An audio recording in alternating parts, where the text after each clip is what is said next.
Totoo ba ito? Talaga bang ang mga Cayetano ay Marcos na? Or malapit na sa mga Marcos? Kasi anumang madalas na may okasyon sa Malacanang, nagpapakita yung mga Cayetano, Alan Peter Cayetano o Pia Cayetano, kay First Lady at sa mga Marcos. Kahit nung may mga signing, kung anumang okasyon.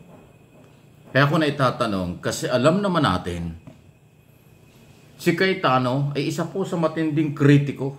Isa po sa matinding bumabanat kay Bongbong Marcos at mga Marcos ng araw pa. Lalo na nung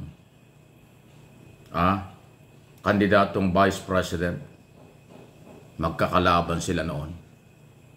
Di ba? Grabe sa mga debate kung personally ni Alan Cayetano si Marcos, Bongbong Marcos. Pero si Bongbong Marcos noon, mga Marcos hindi sumasagot sa kanya. Ngayon presidente na ba? Walang habas ang paglapit o pagdikit. Ano ba ito? Bumalimbing na ba ito ng tuluyan? Pagkakatiwalaan ba ang mga Cayetano? O baka naman nag-iispiya lang? Alam niyo kung bakit ko nabanggit na baka nag-iispiya lang? Kasi po yan, Maka Duterte mga yan. Kandidato nga yan ni Digong Duterte noon Vice Presidential candidate si Alan Peter Cayetano. At kung inyong mapapansin, ang mga Cayetano hindi binabatikos ng mga DDS vlogger o ng mga Duterte vloggers. Bakit? O baka itinanim nila yung mga Cayetano sa Malacanang, madagkit sa Malacanang para maging espiya at maging asset ng mga Duterte kung ano ang mga impormasyong makukuha. Nagtatanong lang ako, ganun ba yung ang setup nila o paano? Or totoo bang sila ay makamarcos na at inabandon na nila ang mga Duterte? Yan ang atin pong tanong. Okay? O may kaugnayan ba ito sa nalalapit na eleksyon? Dahil si Pia Cayetano ay kasama dun sa coalition under President Marcos na official candidate for senatorial candidate nga po sa ngayong 2025. Diba? Kung yung mapapansin, 5 o 6 na political party ang nagsama-sama.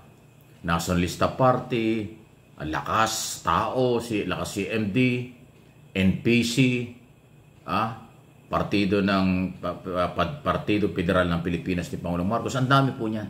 So may kanya-kanya pong kandidato ang bawat political party, kaya nagkasama-sama yung 12 kandidato under President Marcos. So, yan ba ang dahilan kung bakit gano'n lang makasipsip ngayon si Alan Peter Cayetano kay First Lady at saka sa mga Marcos?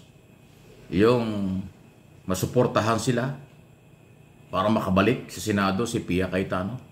Ang tanong ngayon, after na manalo, kung sakaling manalo, makabalik sa Senado, sila ba ay magiging tapat pa rin at pagkakatiwalaan pa rin na mga makamarcos na? O babalik sila sa Duterte camp? Ayan po kasi nagiging record Di ba? Ayaw ko nang ipakita sa inyo at iparating pa yung mga batikos ni Alan Peter Cayetano. May pagka-libelous Matindi po ang batikos niya Kung magnanakaw, kung abusado, lahat daw yung pagkarapatang pantao, nilabag ng mga Marcos ng mga panahon yun. Grabe po ang batikos. Pero ngayon, pag ganon-ganon, padikit-dikit, may mga picture pa. Ano ito? Kasi kung talagang lihitimo na mga Marcos na sila, lihitimo na talagang nagbago na sila at iniwan na ang mga Duterte, bakit hindi sila binabanatan ng mga Duterte followers? Minakita ba kayo na article or mga vlogger na nagtopic against Cayetano dahil sa kailang pagdikit sa mga Marcos? Wala. Tahimik na tahimik sila. Ayaw ko nang banggitin yung vlogger na identify dyan. Nang si Alan Cayetano ay tumatakbong senador noon, DFA secretary at naging speaker. May vlogger na lagi nakabuntot sa kanya. Talagang Cayetano siya. Pero ngayon tahimik na tahimik. Pero kung titingnan natin, parang iniwan na sila. Kasi nga Marcos na ito mga ito. So ayun ang tanong natin. Kayo bang mga Marcos loyalists, Marcos supporters, mga botanteng Marcos na nagsusunog ng kilay mula noon hanggang ngayon sa pagsuporta kay Marcos, kayo ba'y may tiwala sa mga Cayetano? Sa tingin ba ninyo ay totoong kakampi ang mga Cayetano? O anong inyong masasabi dyan? Okay? O kayong mga Duterte, bakit tahimik kayo? Kung sa piling nyo, sa palagay nyo, talagang iniwanan na kayo, bakit nakakabingi inyong katahimikan?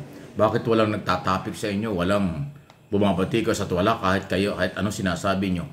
O dapat sabihin, against Alan Peter Cayetano at mga Cayetano. O ano itong larong ito? So, tanong lang po. Puro tanong. Mahalaga. Malayang pamamahayag, malayang pagtapik ng anumang isyo bilang political vlogger, pero mahalaga po na kapupulutan ng aral. Dahil ang purpose ng aking topic na ito para hindi kayo magsisi. Pinangangalagaan ko ang mga botanteng Pilipino dahil napakahirap na nagsisisi sa sinusuportahang kandidato. Napakahirap magsisi sa sinusuportahan tuwing eleksyon dahil 3 hanggang 6 na taon magsisisi kayo. Katulad ng inyong naramdaman kay Robin Padilla. 6 na taon kayo magsisisi. Hanggang 2028 pa yan. Dahil akala nyo magaling na artista, magaling din na politiko, ay sablay naman, di ba?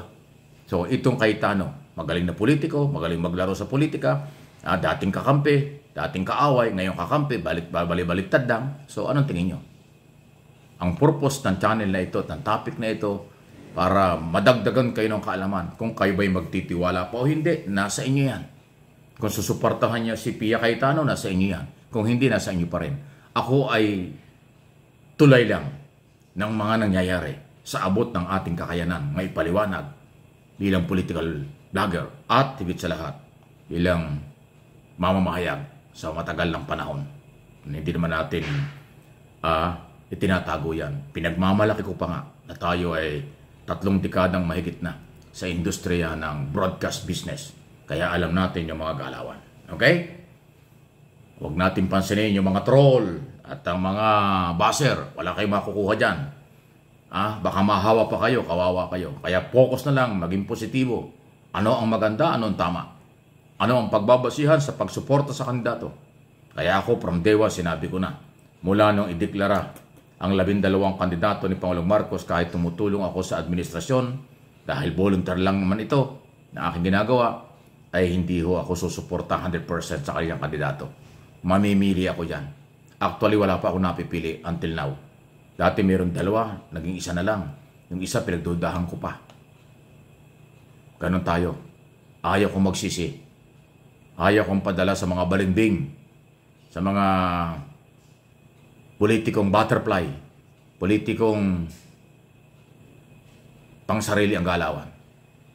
Maging maingat tayo. Isa lang ang dahilan para walang pagsisisi sa ating hiyahalal sa matagal na taon at panahon. Maging marunong. Ano inyong masasabi dyan? Please like, share ng video ito.